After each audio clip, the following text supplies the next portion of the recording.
আসসালামু আলাইকুম। সবাইকে দ্বিতীয় বাংলাদেশের স্বাধীনতার শুভেচ্ছা। আমি মোহাম্মদ শাকিল শেখ, পড়াশোনা করছি ঢাকা বিশ্ববিদ্যালয়ে ফ্যাকাল্টি অফ বিজনেস স্টাডিজে এবং বর্তমানে অবস্থানরত আছি কবি জসিমউদ্দিন হলে। এখন আমি এই ভিডিওতে বলার চেষ্টা করব যে ছাত্রলীগ এতদিন কিভাবে স্টুডেন্টদেরকে শারীরিক মানসিক নির্যাতনের মাধ্যমে তাদের প্রোগ্রামগুলো করাতে জোর প্রয়োগ করতো বা বল প্রয়োগ করতো। তো এখন কেন আমি এর বিরুদ্ধে কথা বলছি বা এর পক্ষে কথা বলছি, অনেকের প্রশ্ন আসতে পারে। কারণ এতদিন হয়তো বা আপনারা জানেন আমাদের কথা বলার স্বাধীনতা ছিল না। আমাদের স্বাধীনতা স্বৈরাচাররা কেড়ে নিয়েছিল। এখন আমরা সেই স্বাধীনতাটা পেয়েছি। সেই কারণে কিন্তু আমরা এই মুহূর্তে এই সম্পর্কে কথা বলার সুযোগ পাচ্ছি।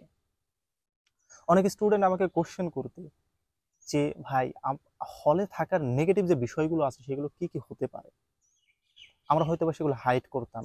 কেন হাইড করতাম? স্টুডেন্টের সুবিধার্থে। কারণ অনেক স্টুডেন্ট অসামর্থ্যবান, যাদের বাইরে থাকার মতো সামর্থ্য নাই, মেস থাকার মতো সামর্থ্য নাই, তাদেরকে বাধ্য হয়ে হলে আসতে হয়। কিন্তু আমরা যদি তাদের নেগেটিভ সাইডগুলো আগে বলে দেই, সেক্ষেত্রে তারা অনেকটা আতঙ্কে থাকে।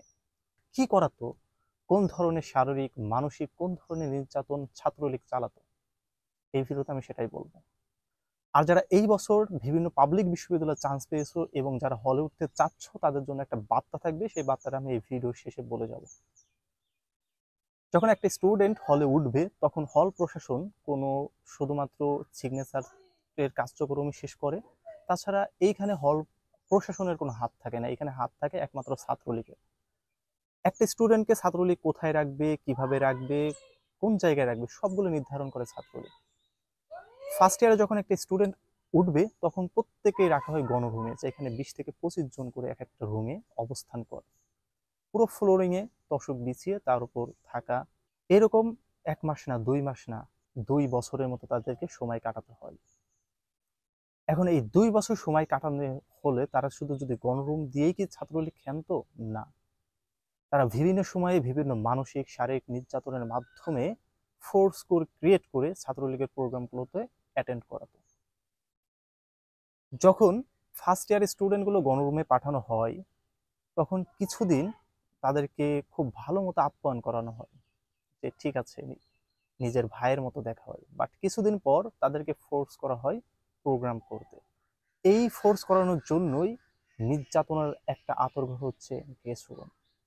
অনেকে গেস্ট রুম ভাবেন হচ্ছে অতিথিদের কক্ষ, কিন্তু ঢাকা ইউনিভার্সিটি সহ অন্যান্য পাবলিক ইউনিভার্সিটির হলগুলোর গেস্ট রুম মানে টর্চার রুম, যেখানে স্টুডেন্টদেরকে বিভিন্নভাবে মানসিক এবং শারীরিক নির্যাতন করা হয়ে থাকতো। কি ছিল সেই শারীরিক নির্যাতন? হলে ওঠা মানেই ছাত্রলীগের প্রোগ্রাম বাধ্যতামূলক। যে কোনো পরিস্থিতি হোক না কেন, ছাত্রলীগের প্রোগ্রামে অ্যাটেন্ড করতেই হবে। আর এই প্রোগ্রামে নেওয়ার বাধ্য করার জন্যই মূলত গেস্ট রুমের ব্যবস্থা করা হতো, যেখানে প্রোগ্রাম না করলে বিভিন্ন ধরনের শাস্তিমূলক ব্যবস্থা রাখা হতো।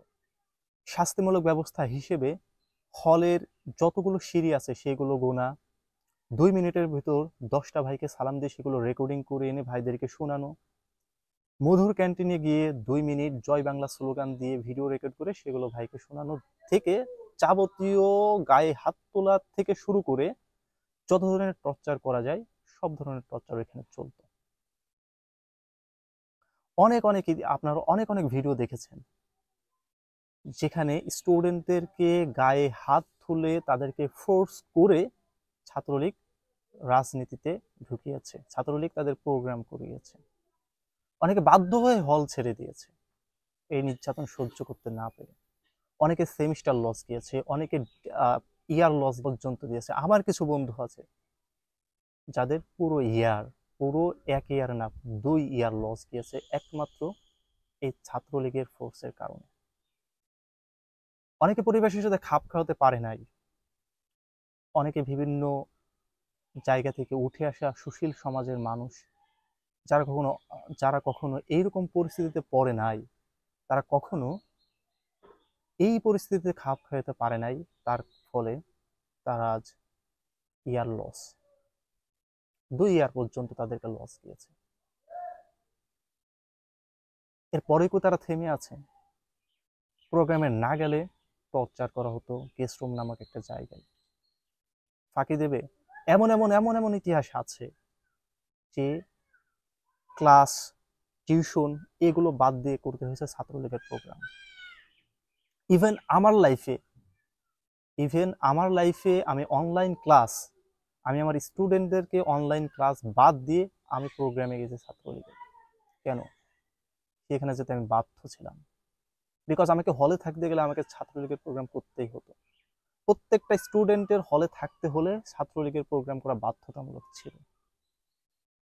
যেমন আল্লাহ তাআলা মুসলমানদের উপর 5 ওয়াক্ত নামাজ ফরজ করে দিয়েছিল, ঠিক তেমনি ছাত্রলীগ, আওয়ামী লীগ, ছাত্রলীগের প্রোগ্রাম হলে থাকা মানে সেটা বাধ্যতামূলক করে দিয়েছিল।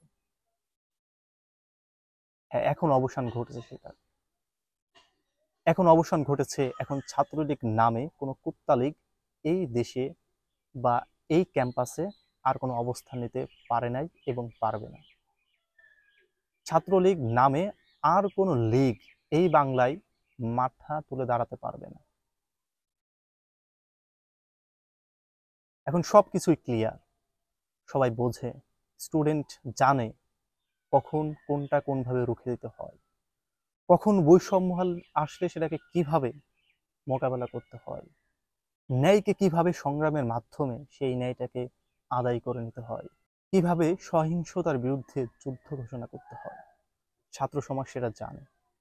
যারা জুনিয়র, যারা আগত ঢাকা ইউনিভার্সিটির হলে অবস্থান করবে, ঢাকা ইউনিভার্সিটির হলে উঠবে, তারা অবশ্যই একতাবদ্ধ থাকবে। এই মুহূর্তে ঢাকা ইউনিভার্সিটিতে কোনো রাজনীতি করতে পারবে না, কোনো রাজনৈতিক দলকে, কোনো রাজনৈতিক ব্যক্তিকে ঢাকা ইউনিভার্সিটির ক্যাম্পাসে, ঢাকা ইউনিভার্সিটির হলগুলোতে অবস্থান দেওয়া হবে না। কোনো রাজনীতি পদধারী কোনো ব্যক্তিকে ঢাকা বিশ্ববিদ্যালয়ের হলগুলোতে সিট দেওয়া হবে না। এটা প্রশাসন থেকে সবগুলো এখন কন্ট্রোল করবে প্রশাসন। এই বাংলা 24-এর ইতিহাস দেখেছে, এই জাতি 24-এর যুদ্ধ দেখেছে। এই যুদ্ধ আগামী প্রজন্মের কাছে প্রত্যেক হৃদয়ে স্মরণীয় হয়ে থাকবে।